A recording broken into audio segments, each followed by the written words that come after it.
Okay, everybody, we're back. I apologize about that little glitch of the finger whenever I was turning the laptop. So we have here our double burner grill pan and press set, and then we have our 12-inch family skillet. And I already have oil in this, so I don't want to lift it up and show you because certainly don't want to spill it. But this here is really a fantastic pan. This is one that I live by. As you can see here, we've already started preheating our presses inside of our pan. And when you order the set, you get the pan and you get both presses. You also receive an 80-page recipe booklet that I'll email you for free. And also, I do lots of postings of recipes every Monday, also on Facebook. So a lot of those recipes I post, you can use the pan for that as well. We're going to be grilling bacon and chicken tonight, both in this pan at the exact same time. So my general rule with the pan is you'll notice we have a single burner pan. We also have a double burner pan.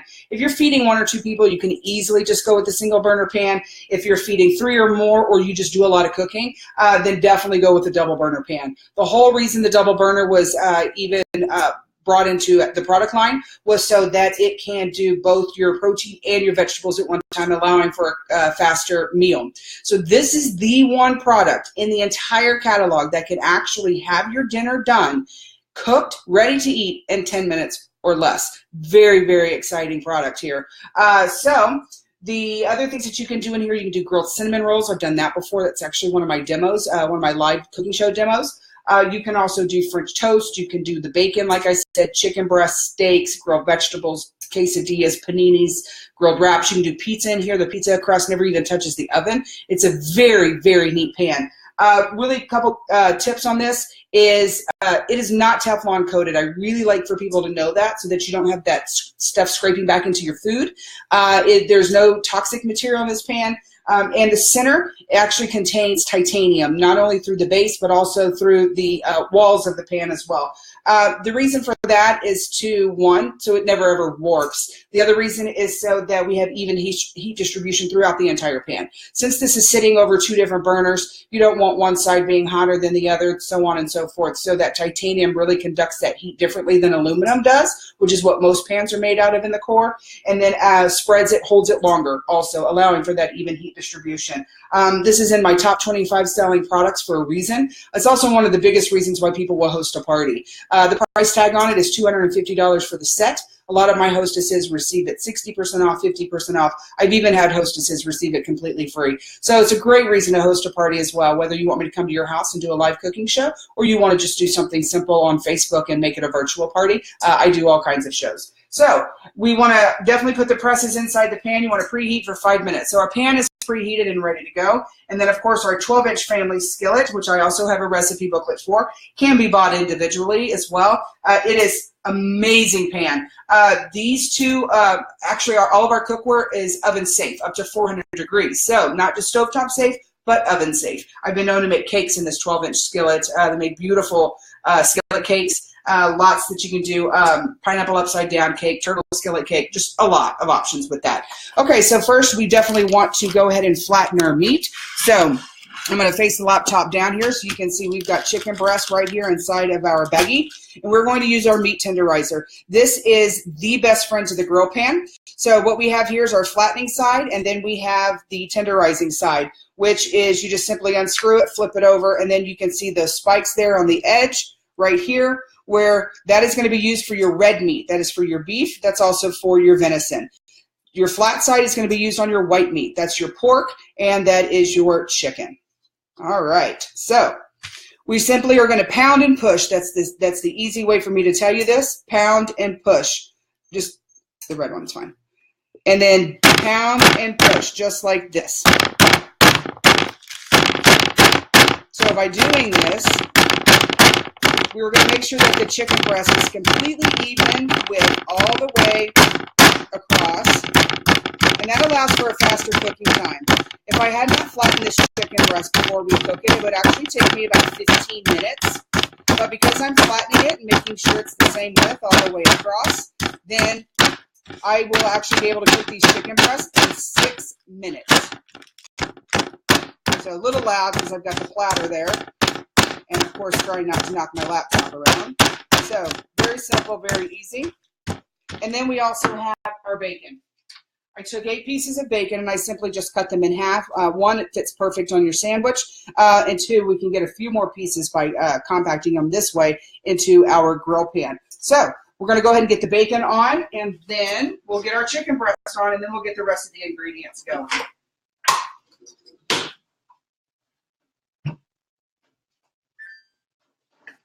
We're simply going to take our little chef's tongs here. I love our little small chef's tongs. We're going to lay our bacon right in there. You should definitely hear that nice sizzle sound just like that.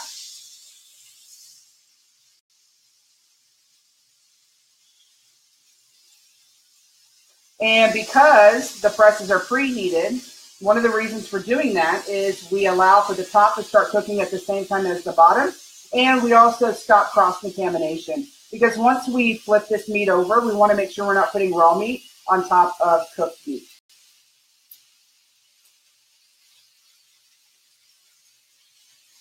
Get that piece to separate there. And of course, we're doing this live, so, you know, some things never happen perfect in the kitchen, and that's all right.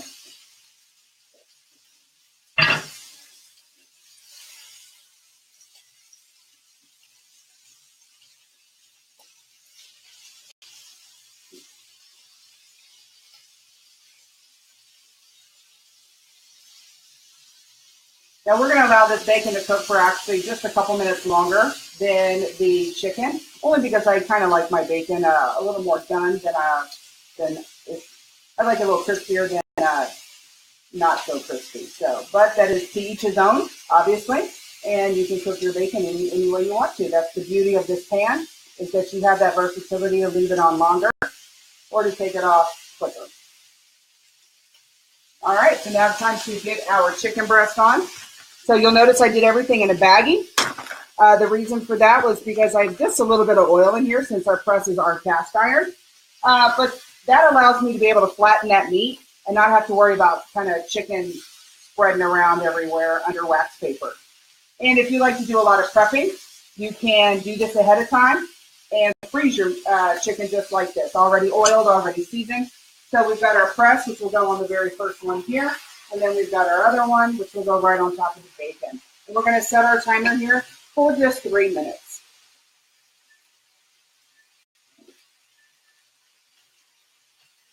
There we go. Okay, so now we're going to come back on over here. Set this aside. And we're going to get busy getting our tomatoes and our avocado ready. So this has become literally one of my very, very favorite products in the entire catalog. This is the quick slice. As you can see, we have the base here, we have the top here. Now I will tell you, you're going to want to skip a step and just go ahead and put the tomato right on top of this one. Don't do that. Very important not to do that.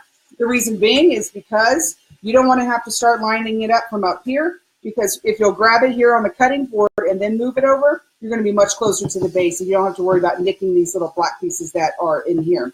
So simply just go down. We're going to move it over like this. Go down, and we have sliced tomato, just that quick. By the way, this also works on hard-boiled eggs, mushrooms, olives, bananas, strawberries, avocado. You can use it on block cheese. You can also use this on, let me think, all the other stuff. It does so much stuff. I'll come back to it and tell you guys some more once I think of it. And then we're going to do our second tomato just in case you missed it. So we're just going to go down. See how it grabs that tomato, move it over to the base, go down. If you're doing hamburgers, if you're doing BLTs like we are tonight, this is a great way to go ahead and get a bunch of tomatoes sliced evenly in just a matter of seconds. Now, the next thing that we obviously want to do is our avocado. This is a neat little tool here. This is called the scoop loop. Now, this is going to be great for basically taking the insides out of your bell pepper.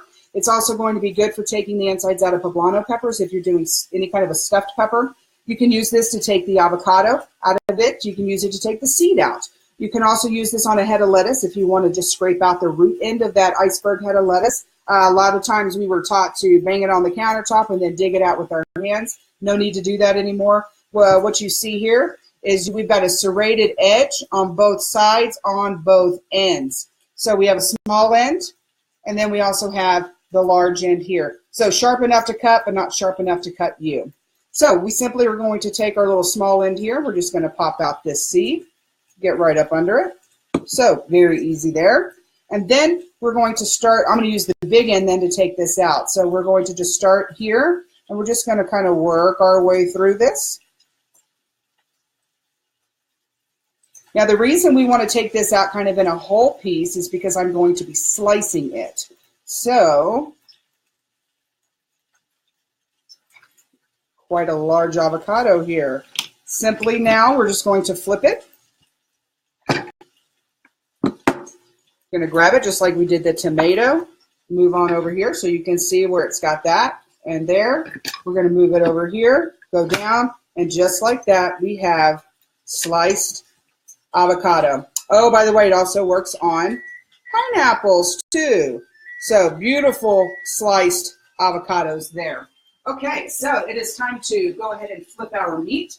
We grab our tongs again. So if you want to take a look at this over here, I'm going to show you guys. I'll walk it over and show y'all real quick. So you can see one side of the chicken here, and we can see the other side of the chicken. So that's only after 3 minutes, and look how much is already done. So we'll put it right back in here, flip it. We're going to flip this one as well. So same color, it's absolutely gorgeous. A little tender. So today I decided to actually debone chicken breast myself this time. And make sure I got that on the right side. Yep, sure do. Put our crust back on top. We're going to set it for 3 minutes again. And we're also going to go ahead and flip our bacon. And you can see our bacon is looking quite nice here. Just flip it all at once. How about that? Look at that. I'm telling you, if you use the grill pan to do your bacon, you will never cook it another way. It has got great consistency, nice and crispy, very easy. And by using that press on top, you're actually going to lessen the splatter that comes off of that bacon versus just having it in a skillet, or even not having to take as long to cook it. Some people cook it in the oven. It doesn't take nearly as long when you're using the grill pan. So, get this situated here. Just like that. Set our press right back down so that can finish cooking. All right, so we've got our tomatoes ready and our avocado. And now we're going to slice some potatoes. This is our simple slicer. Very similar to what I call like a mini mandolin, except it only has one blade. So you'll see here that it goes to 3 different thicknesses. So let me show you. So right here goes to, that's thickness number 1, where you can see it's very, very, very thin. And then you go to number 2. As you can see, it pops up a little bit more. I'm trying to make sure you guys can see that. There we go. And then number 3 actually goes much, much thicker here. So today we're actually going to do ours on a number 2 because we don't want them paper thin. Actually, I apologize. We are going to do them on a number 1. And let me grab our first potato. Now this is your finger guard, so please, please, please make sure you use it. This is what's going to grab our food here, hold it into place, and then we just simply start going up and down like this. And as you can see, we have beautiful, thin, thin slices of potatoes. We're going to take our chip maker now and simply just lay a layer of the chips right across, one layer. Don't stack them. Now, this is not a dehydrator. This is simply a chip maker. So you can use this on apples. You can use this on pears. You can also use this. I have had somebody tell me that they've done kale chips with these before. Sweet potato chips are very, very popular with this item. Let me grab a couple more slices here. Just that quick. This will do tomatoes, by the way. Pickles. It has number 3, the thick setting. It's done lemons, limes, and oranges as well for citrus water. Such a pretty presentation. We're simply going to take this right now and put it into the microwave for 5 minutes.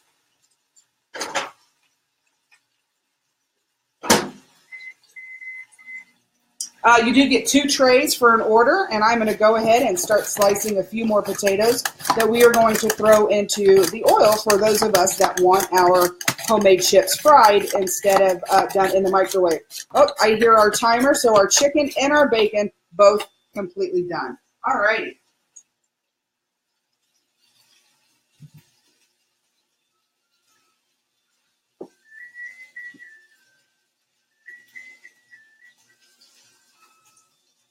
See, look at that beautiful chicken breast right over here. Let me show you guys. Beautiful, beautiful chicken breast. I'm going to set that right here on this cutting mat so we can just slice it up.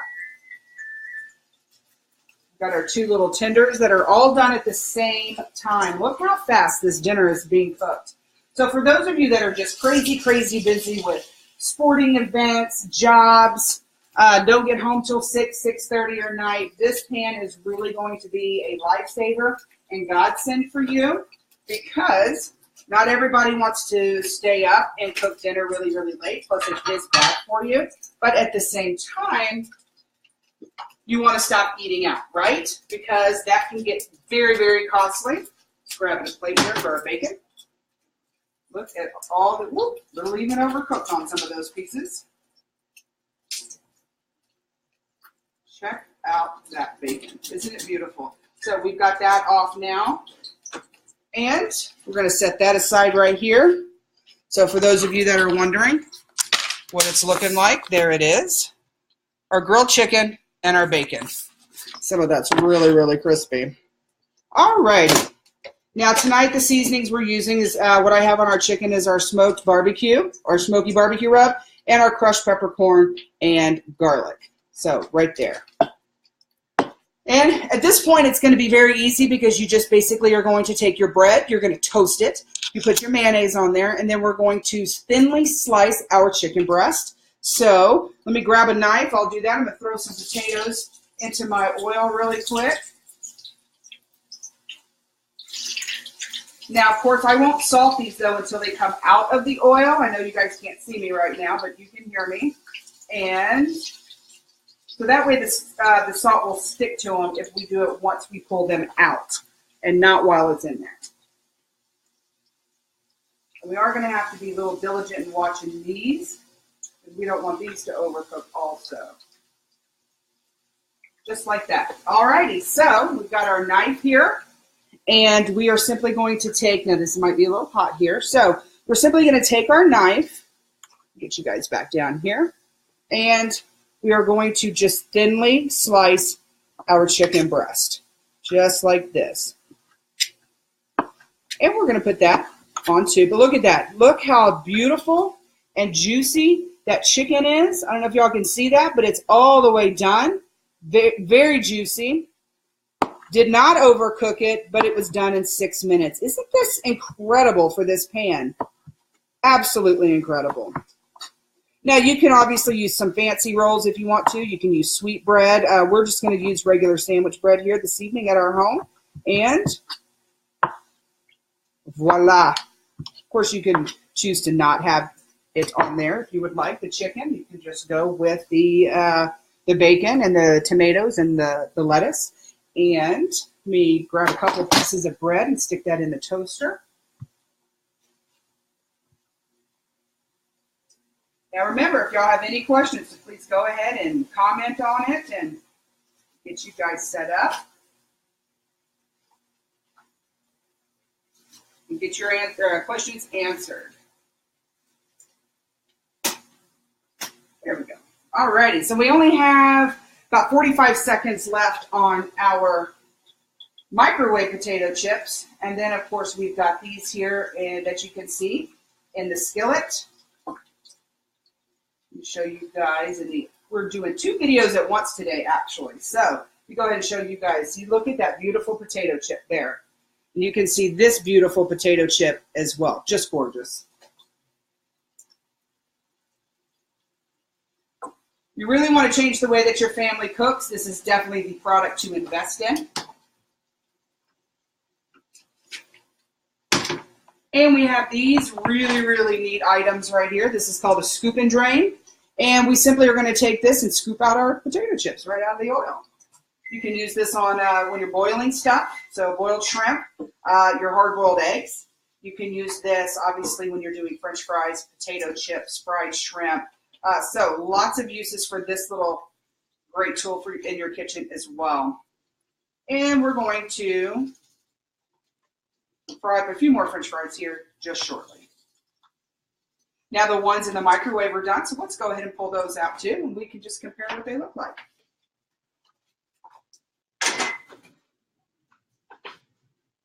So voila, there's the ones right out of the microwave. Now I did 5 minutes. We could probably do 4 minutes and have a little lighter touch on them, but they cook up just as easy. These are obviously going to be a little healthier for you because they are done in the microwave, as you can see, a whole tray of them. And these obviously will have a little more fat in them because they were fried in oil. So thank you guys for joining us. I believe our bread's almost done. What I will do is I'll put the sandwich together. I'll post a picture of it so you guys can see what the final product looks like. I want to say thank you so much for joining me in this. And again, if you have questions, please let me know. Thanks again. Have a great one.